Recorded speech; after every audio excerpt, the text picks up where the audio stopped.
Good morning प्यारे बच्चों, आप सभी का बहुत बहुत स्वागत है हमारे इस यूट्यूब चैनल पे। देखें, टेंस की आज अपने सेकंड लेक्चर स्टार्ट कर रहे हैं। तो जो बच्चे जिन्होंने भी टेंस का फर्स्ट लेक्चर देख लिया है अच्छी बात है, लेकिन जिन्होंने टेंस का फर्स्ट लेक्चर नहीं देखा है प्लीज़ वो पहले फर्स्ट लेक्चर को जरूर विजिट करें, वहाँ पे समझें क्या क्या बात की है। देखिए, टेंस का बिल्कुल बेसिक, कहाँ से टेंस निकला, कहाँ से टेंस का बेसिक रूट स्टार्ट होता है, कहाँ से टेंस स्टार्ट होते हैं, मैंने सारी बातें वहाँ पे की है। तो टेंस का जो बिल्कुल बेस है वहाँ पे मैंने बात की है कि टेंस कहाँ कहाँ से निकला। देखिए, प्रेजेंट या पास्ट या फ्यूचर, इनका फिर आगे फर्दर बात करें, इंडेफिनिट है, कंटिन्यूस है, परफेक्ट कंटिन्यूस है, तो इन चारों के बारे में उन्होंने लास्ट क्लास में बात की है। और कैसे इनके स्ट्रक्चर बनाते हैं, जैसे अपने क्या करते हैं, बचपन से स्ट्रक्चर पढ़ते आ रहे हैं लेकिन स्ट्रक्चर याद नहीं हो पा रही, तो उस स्ट्रक्चर को याद करने का यहाँ पे मैंने बेसिक रूट बताई कि कैसे स्ट्रक्चर बनाई गई है, वो स्ट्रक्चर बनानी सिखाई है, ना कि रट्टा मारी है। तो टेंस की स्ट्रक्चर को रट्टा मारने के बजाय टेंस बनाना सीखा अपनों कि टेंस की स्ट्रक्चर बनाते कैसे हैं बेटा, तो वो आप फर्स्ट लेक्चर के अंदर देख सकते हो कि कैसे बनती है। तो मेन रूट क्या है उसकी, कैसे स्ट्रक्चर बनी है, वो सारा अपनों ने फर्स्ट वीडियो के अंदर डिस्कस कर लिया। तो आज का जो वीडियो है अपना वो है प्रेजेंट इंडेफिनिट को लेके, अपना प्रेजेंट इंडेफिनिट के क्या क्या यूज हैं, कि प्रेजेंट इंडेफिनिट टेंस कहाँ कहाँ आ सकता है, उसकी क्या क्या मिस्टेक हो सकती हैं, क्या क्या उसमें एरर बनते हैं, क्या क्या उसके अंदर फिल इन द ब्लैंक्स बनते हैं, क्या क्या उसके अंदर बेटा इंप्रूवमेंट बनते हैं। तो उसके सारी डिस्कस करेंगे अपने आज की इस क्लास में। लेकिन वो स्टार्ट करने से पहले जिन्होंने वीडियो को लाइक नहीं किया है लाइक जरूर करें, चैनल को सब्सक्राइब करें और बेल आइकन को भी क्लिक करें ताकि नोटिफिकेशन आपको मिलता रहे। ठीक है, अभी स्टार्ट करते हैं अपना आज का जो टेंस का सेकेंड लेक्चर है, प्रेजेंट इंडेफिनिट। देखिए भाई, मैं ये चीज़ तो लास्ट क्लास में भी डिस्कस कर चुका हूँ, ये चीज़ तो मैं लास्ट क्लास में भी डिस्कस कर चुका हूँ बच्चों, कि जो ये प्रेजेंट इंडेफिनिट होता है इसमें चलने से पहले मैं बात कर रहा था इंडेफिनिट की। देखिए, लास्ट क्लास में उन्होंने बात की थी कि काम जारी है तो आईएनजी आता है और काम खत्म है तो थर्ड फॉर्म आता है।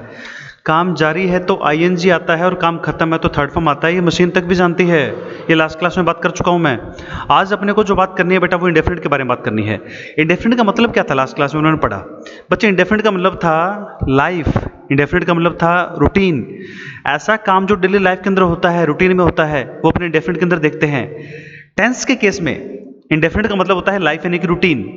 तो डेली लाइफ के अंदर आप क्या करते हो, खाते हो, पीते हो, सोते हो, नहाते हो, रोकते हो, हगते हो, ऐसा काम करते हो, करते थे और करोगे। डेली लाइफ के अंदर जो कभी काम आप करते हैं या आप करते थे या करोगे, तो डेली रूटीन को शो करने के लिए इंडेफिनिट टेंस है। डेली रूटीन को शो करने के लिए बेटा प्रेजेंट इंडेफिनिट टेंस है। तो डेली रूटीन को शो करता है ये, और ये कब तक चलता रहेगा, जब तक लाइफ चलेगी। जिस दिन लाइफ खत्म रूटीन खत्म, जिस दिन लाइफ खत्म बेटा उस दिन रूटीन खत्म। जब तक लाइफ चलेगी रूटीन चलेगा, तो लाइफ के साथ साथ रूटीन चलता है, और जिंदा रहेंगे तब तक चलेगा, जिंदा रहेंगे तब तक काम करना पड़ेगा। तो मैं बात कर रहा हूं इंडेफिनिट की। इंडेफिनिट जो होता है इसके लिए अपनी जो प्योर वर्ब है वो है डू। इंडेफिनिट की प्योर वर्ब होती है डू। इसकी फर्स्ट फॉर्म होती है डू डज, सेकंड होती है डिड, थर्ड होती है डन और फोर्थ होती है डूइंग। बच्चों, इन सभी के बाद में मेन वर्ब की फर्स्ट फॉर्म आती है, इन सभी के बाद में मेन वर्ब की फर्स्ट फॉर्म आती है, ध्यान रखें।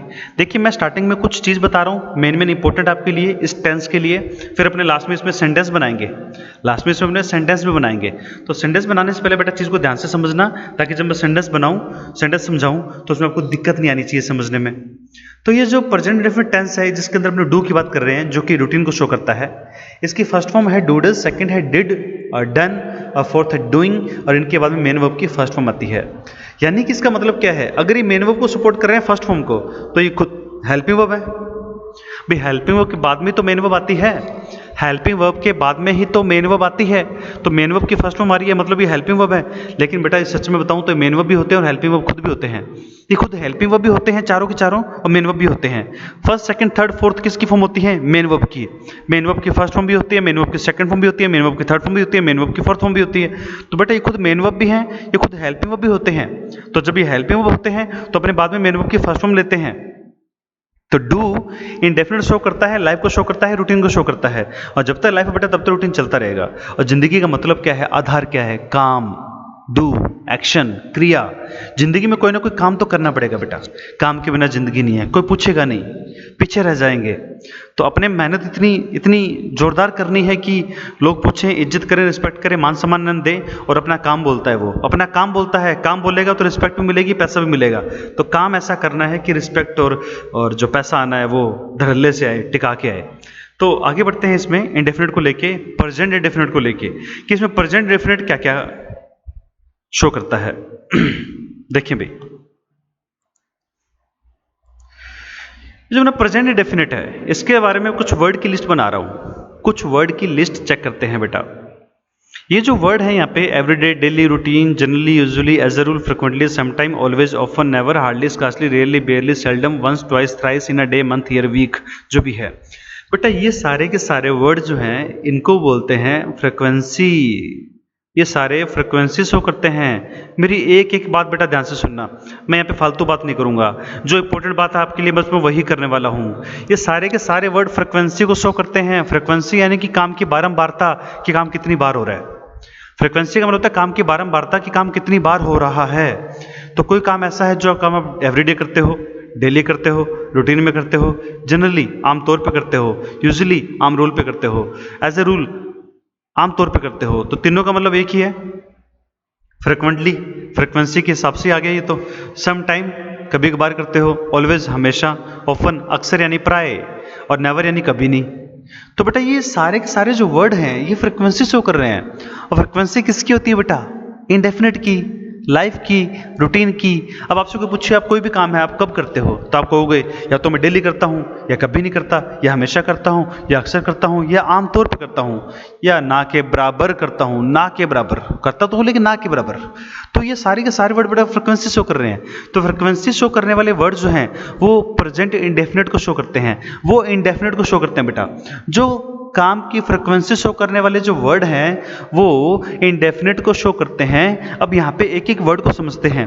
एवरीडे का मतलब क्लियर है, प्रत्येक दिन, डेली यानी प्रत्येक दिन, रूटीन यानी रूटीन होता है आपका, जनरली, यूजुअली और एज अ रूल यानी आमतौर पे, फ्रिक्वेंटली यानी अक्सर, सम टाइम यानी कभी कभार, ऑलवेज यानी हमेशा, ऑफन यानी अक्सर या प्राय, नेवर यानी कभी नहीं। इसके बाद में hardly, scarcely, rarely, barely, seldom, ये जो 5 वर्ड हैं, hardly, scarcely, rarely, barely, seldom, जो ये 5 वर्ड हैं बच्चे, इनका मतलब क्या होता है? ना के बराबर। इनका मतलब क्या होता है? ना के बराबर। इनका मतलब होता है ना के बराबर। तो इनका मतलब होता है ना के बराबर। तो hardly, scarcely, rarely, barely, seldom, ये 5 वर्ड का मतलब होता है ना के बराबर।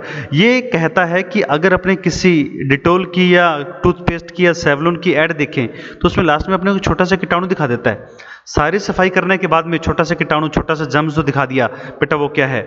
99.9% सफाई कर दी लेकिन हल्का सा दिखा दिया ना। तो जब कुछ चीज़ बच जाती है ना के बराबर तो उसके लिए 5 वर्ड आते हैं। इन 5 में से कोई भी वर्ड आ सकता है। Hardly, scarcely, rarely, barely, seldom मतलब क्या है? ना के बराबर। तो डिटोल या आपने टूथपेस्ट की ऐड देखी होगी, वहाँ पे एक कीटाणु बच जाता है, 99.9% कीटाणु को मार देता है ये, लेकिन 1% बच गया या 0.1% बच गया। तो जब कुछ चीज़ ना के बराबर बच जाती है तो वहाँ पे अपने इस वर्ड को यूज़ करते हैं 5 में से किसी एक को। तो hardly, scarcely, rarely, barely, seldom, तो ये तो होता है ये बेटा। एक इसके अलावा अपने पास में एक वर्ड है नोट और एक वर्ड है नेवर। ये नोट और नेवर जो है ये 100% ना को शो करते हैं। ये वर्ड 100% ना को शो करते हैं। जो नोट और नेवर होता है 100% ना को शो करते हैं, और जो ना के बराबर 99.9% है वो वर्ड कौन से हैं? ये 5 हैं। बच्चों क्या कभी इंग्लिश में 2 सेम वर्ड साथ में सुने हैं? अब मेरा कंसेप्ट क्या है वो सुनना बेटा ध्यान से, क्योंकि सेंटेंस के अंदर इस टाइप की मैं एरर डालूंगा, सेंटेंस में इस टाइप की गलती डालूंगा बेटा, ध्यान से समझना। कहते हैं इंग्लिश में 2 सेम चीज़ की डबलिंग नहीं होती। इंग्लिश में 2 सेम चीज़ साथ में नहीं आ सकती। 2 noun, 2 pronoun, 2 adjective, 2 verb, 2 preposition, 2 conjunction, 2 article या 2 एडवर्ब, जो भी हो साथ में नहीं आ सकते। तो 2 नोट साथ में नहीं आ सकते, 2 नेवर साथ में नहीं आ सकते, 2 हार्डली साथ में नहीं आ सकते। जब एक से काम चल रहा है तो 2 बार एक ही जगह पे साथ में क्यों लिखूं? 2 बार एक ही चीज़ को एक साथ क्यों लिखूं भाई, जब एक से काम चल रहा है? तो मैं ये कहना चाह रहा हूँ कि जो ये 5 वर्ड है इनके साथ में नोट एंड नेवर नहीं आता। ये जो 5 वर्ड है बेटा इनके साथ में नोट एंड नेवर नहीं आता, क्योंकि वो खुद नेगेटिव वर्ड है और ये भी नेगेटिव वर्ड है। ये 100% ना है, वो 99.9% ना है। जब ये खुद 5 वर्ड आ गए नेगेटिविटी को शो करने के लिए, नोट को शो करने के लिए, तो इनके साथ में नोट एंड नेवर नहीं आएगा। Hardly, scarcely, rarely, barely, seldom खुद 5 नेगेटिव वर्ड हैं, इनके साथ में नोट एंड नेवर नहीं आ सकता, क्योंकि 5 वर्ड खुद नेगेटिव है और दूसरा नेगेटिव वर्ड साथ में नहीं लेंगे।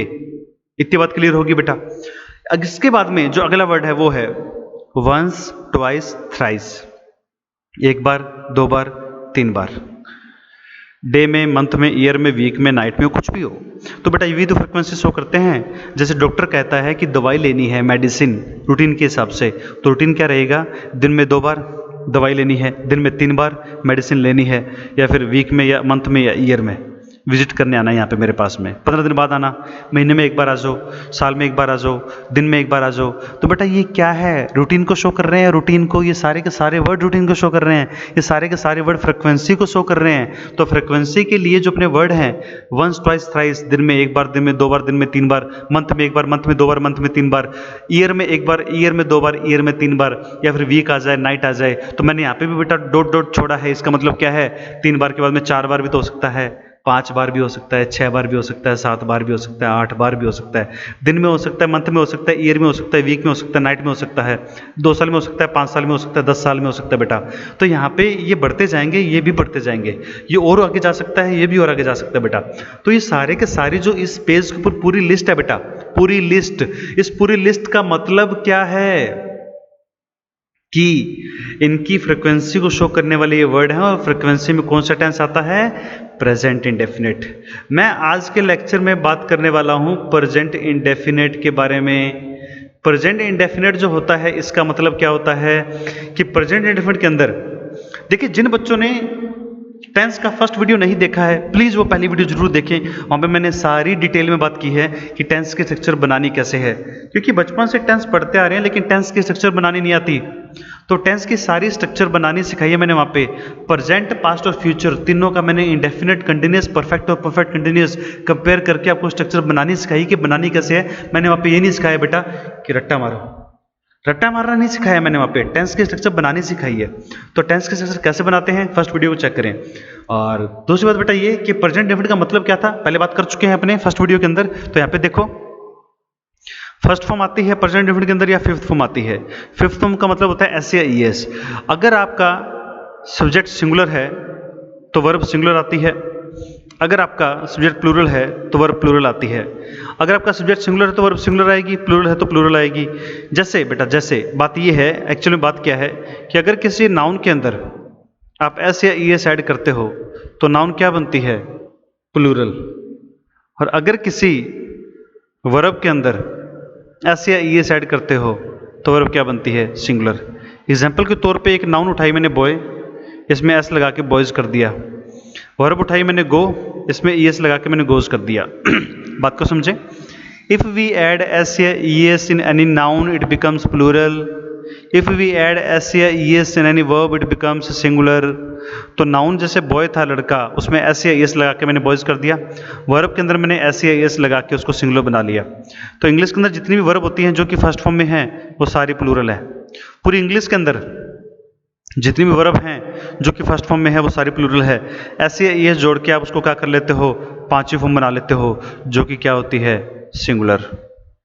तो बेटा सब्जेक्ट सिंगुलर तो वर्ब सिंगुलर लगाएंगे, प्लूरल है तो प्लूरल लगाएंगे। इसलिए मैंने यहाँ पे लिखा है यहाँ पे ये चीज़।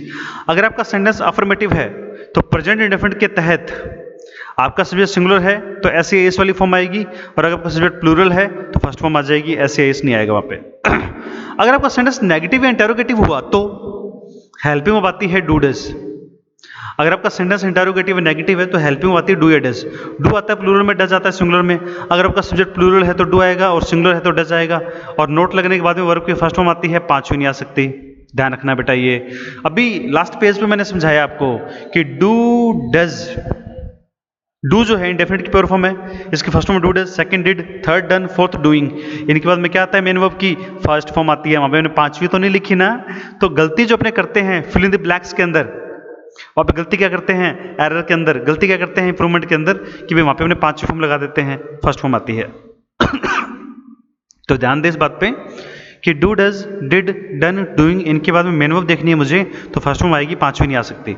फर्स्ट फॉर्म आएगी, पांचवी नहीं आ सकती बेटा। तो अपने एग्जाम के अंदर टेंस से जो क्वेश्चन आते हैं फिल इन द ब्लैंक्स पे आ जाएं, एरर को लेके आ जाए कि सेंटेंस के अंदर एरर पकड़नी है, या फिर अपने सेंटेंस को इंप्रूव करना आ जाए कि इंप्रूव कैसे करें, क्योंकि वहाँ पे पहले ही बता देगा कि यहाँ पे इस पोर्शन में, इस पार्ट में एरर है, ग्रामर की मिस्टेक है, तो उसको इंप्रूव करो। या फिर ग्रामर की एरर बतानी कि गलती क्या है, रेगिस्तान की पूर्ति, फिल इन द ब्लैंक्स, यानी कि गैप भरने हैं अपने को। तो बेटा ये अपना बेसिकली कंसेप्ट क्लियर होना चाहिए और जो बच्चे CBSE English Sandeep Juneja YouTube channel पे विजिट करेंगे बेटा, उनको बेनिफिट क्या मिलेगा? जो बच्चे 6th के लिए 7th की या 8th या 9th या 10th या 11th या 12th 7 क्लासें 6 से लेकर 12th तक जो बच्चे इंग्लिश पढ़ रहे हैं स्पेशली सीबीएसई कंटेंट को देखते हुए, तो मैं उनके लिए वीडियोस बना रहा हूँ यहाँ पे, पूरी ग्रामर हर क्लास की, या फिर आपका जो भी बुक्स हैं उसके chapter line by line explanation, और आपके प्रोज है, पोइट्री है, ग्रामर है, हर चीज़ बेटा। तो 6 से लेकर 12th तक हर क्लास के बच्चों के लिए इंग्लिश सीबीएसई की आपके लिए बेनिफिशियल रहेगी। सारे लेक्चर यहाँ पे मैं अपलोड करता रहूँगा, और आपको कोई भी डाउट आता है, कोई भी चीज़ पूछनी है बेटा, यहाँ पे मोबाइल नंबर दे रखा है, वहाँ पे आप कमेंट करके पूछें या मुझे व्हाट्सअप कर दें या आप मुझसे कॉल भी कर सकते हैं। लेकिन ऑफिशियल टाइम के अंदर टाइमिंग रहेगी 10 से लेकर 6 बजे तक, मॉर्निंग 10 से लेकर इवनिंग 6 के बीच में आप मुझे कॉल या मैसेज करें, आपको रिप्लाई मिल जाएगा आपके डाउट्स का। तो ये है अपना मेन कंसेप्ट। अब स्टार्ट करते हैं अपने सेंटेंस। तो एक दो सेंटेंस चेक करते हैं बेटा ताकि चीज क्लियर हो जाए। तो सेंटेंस आपके सामने आ चुके हैं, देखते हैं इनके बारे में। एग्जाम्पल देखें, we are keeping an umbrella with us daily. We are keeping an umbrella with us daily due to drizzle and damp weather. बच्चे यहाँ पे ड्रिजल का मतलब क्या होता है? रेन स्लाइटली, यानी कि बूंदाबांदी, हल्की हल्की जो रिमझिम सी बारिश होती है, बूंदाबांदी होती है, उसको बोलते हैं ड्रिजल। डैम्प का मतलब क्या होता है? स्लाइटली वेट, यानी हल्का हल्का गीला। ये दोनों वर्ड का मतलब है। तो ड्रिजल होगी हल्की हल्की बूंदाबांदी, और डैम्प होता है हल्का हल्का गीला। कीप होता है रखना। बच्चे इस सेंटेंस के अंदर डेली वर्ड आ रहा है, डेली। तो डेली का मतलब क्या था? रूटीन को शो कर रहा है, और उस लिस्ट के अंदर है, फ्रीक्वेंसी वाली लिस्ट के अंदर। तो पिछले पेज पे अपनों ने जो पूरी लिस्ट समझी है उसके अंदर डेली वर्ड है। और जब ये सेंटेंस के अंदर वर्ड आते हैं तो वहाँ पे टेंस कौन सा आता है? Present definite. और यहाँ पे अपने को देख कौन सा रखा है? Is M R I N G. Is M R I N G कहाँ पे आता है बेटा? प्रेजेंट कंटिन्यूस के अंदर, जो कि गलत है, मुझे यहाँ पे नहीं चाहिए। क्यों नहीं चाहिए? क्योंकि डेली वर्ड आ गया। तो अपने लास्ट पेज पे ये समझा है कि अगर उन वर्ड में से कोई भी वर्ड, उस लिस्ट में से कोई भी वर्ड सेंटेंस के अंदर मिलता है तो वहाँ पे टेंस आएगा प्रेजेंट डेफिनेट। अब प्रेजेंट डेफिनेट का मतलब होता है अफर्मेटिव के अंदर सब्जेक्ट के अकॉर्डिंग फर्स्ट फॉर्म या फिफ्थ फॉर्म आएगी सब्जेक्ट को देखते हुए। सब्जेक्ट सिंगुलर है तो एस आई एस वाली 5वीं फॉर्म, और सब्जेक्ट प्लूरल है तो फर्स्ट फॉर्म आ जाएगी जिसके अंदर एस ई एस ना हो। और अगर सेंटेंस नेगेटिव या इंटरोगेटिव है तो हेल्पिंग आती है डूडज, और डूडज के बाद में आता है नोट, और नोट के बाद में मेन वर्ब की फर्स्ट फॉर्म। फिफ्थ फॉर्म नहीं आती डूडज वाले सेंटेंस में। तो बच्चे ध्यान दें, आर कीपिंग की जगह पे प्रेजेंट डेफिनेट देखते हुए सेंटेंस अपना ये वाला नेगेटिव तो है नहीं, अफर्मेटिव है, तो या तो आएगा यहाँ पे कीप, या आएगा यहाँ पे कीप्स, या तो आएगा कीप, यहाँ पे आएगा कीप्स।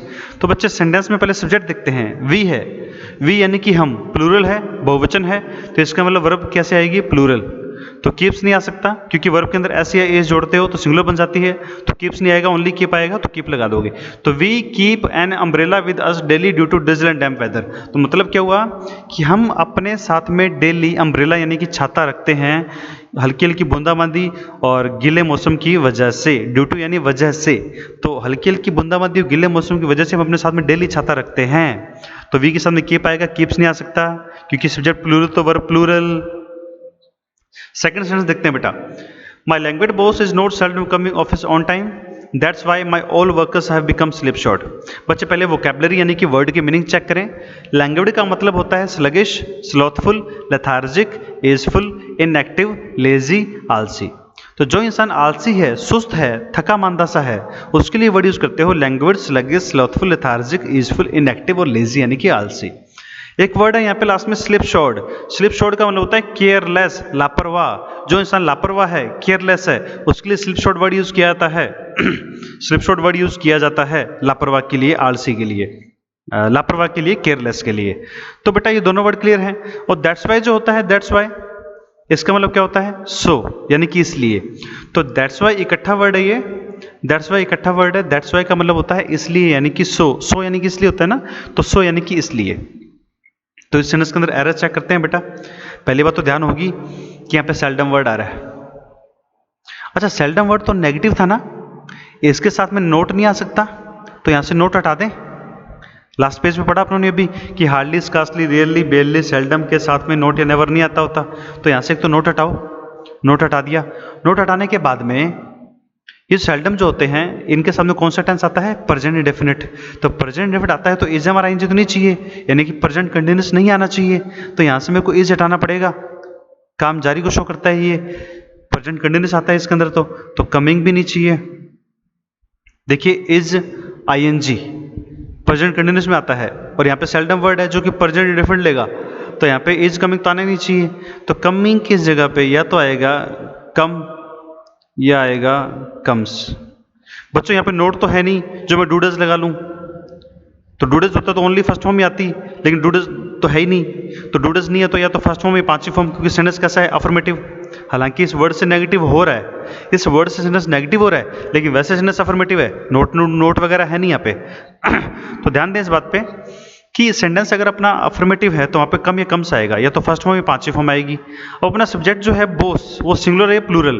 तो मुझे दिख रहा है कि बोस तो एक ही है, सिंगुलर है।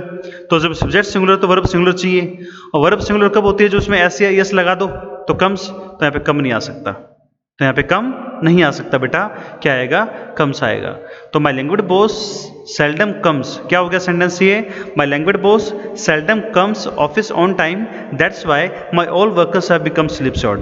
तो कह रहा है कि मेरा जो आलसी बॉस है वो ऑफिस में आता है ना के बराबर टाइम पे, यानी मेरा आलसी बॉस जो है वो ऑफिस में ना के बराबर टाइम पे आता है, मतलब हमेशा लेट आता है, इसलिए मेरे सारे वर्कर्स लापरवाह हो गए हैं। मेरा आलसी बॉस ऑफिस में ना के बराबर टाइम पे आता है, इसीलिए मेरे सारे वर्कर्स क्या हो गए हैं? लापरवाह हो गए हैं। तो बेटा ये अपना सेंटेंस क्लियर हो जाएगा। देखिए यहाँ पे एक छोटी सी मिस्टेक हो रहा है, ये जो माई ऑल है ना, माई ऑल, ये सीक्वेंस गलत है, इसकी जगह पे ऑल माई होना चाहिए।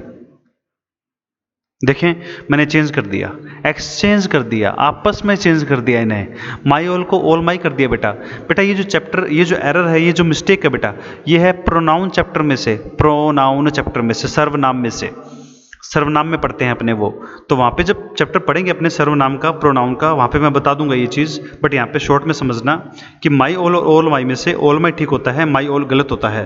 तो यहाँ पे जो माई ऑल है ये गलत है, इसकी जगह पे आपको ऑल माई लिखना पड़ेगा। तो सही सेंटेंस बोल के बताऊं तो my language boss seldom comes office on time, that's why all my workers have become sleep short.